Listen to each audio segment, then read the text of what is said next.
আসসালামু আলাইকুম। স্পোর্ট গুঞ্জনে আপনাকে স্বাগতম।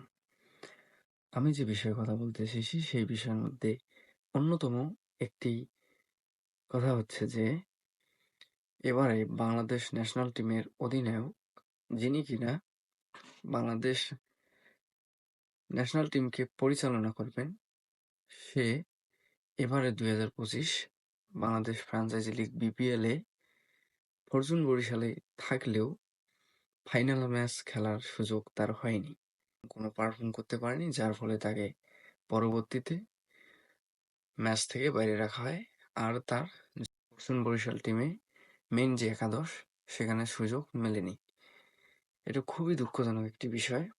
বিসিবি যোগ্যতা না দেখে এত বড় একটা দায়িত্ব দিল, যেখানে চ্যাম্পিয়ন ট্রফিতে অধিনায়ক হিসেবে যাবেন তামিম ইকবালের মতো একজন ধৈর্যশীল ব্যক্তি, যে কিনা তাকে নতুন করে তুলে আনার জন্য অনেক চেষ্টা করেছেন কিন্তু সফল হতে পারেননি, যার কারণে তাকে বরিশালের মেইন টিম থেকে বাইরে রাখা হয়েছে। যে তার পারফর্ম দিয়ে একটা ফ্র্যাঞ্চাইজি লিগের দলে সুযোগ পায় না, সে ন্যাশনাল টিমের হয়ে বাংলাদেশকে কি উপহার দিবে?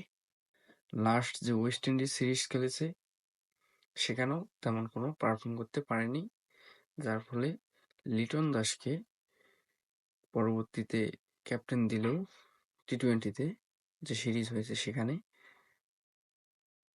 লিটন দাসও ভালো করতে পারেনি।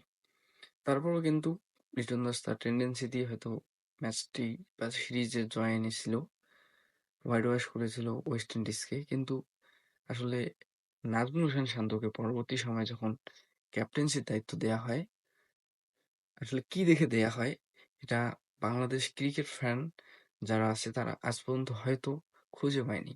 যদি কেউ খুঁজে পেয়ে থাকে আমাকে কাইন্ডলি একটু জানাবেন, আমি সেই বিষয়ের উপরে একটু রিসার্চ করব। কেননা এই নাজমুল হোসেন শান্ত যে কিনা বরিশাল টিমে সুযোগ পাচ্ছে না মেইন একাদশে, যে সেমিও খেলতে পারেনি, ফাইনালও খেলতে পারেনি, এমনকি পয়েন্ট যখন খেলা হচ্ছিল পয়েন্টের শেষের দিকেও সে সুযোগ মেলেনি তার খেলার মতো।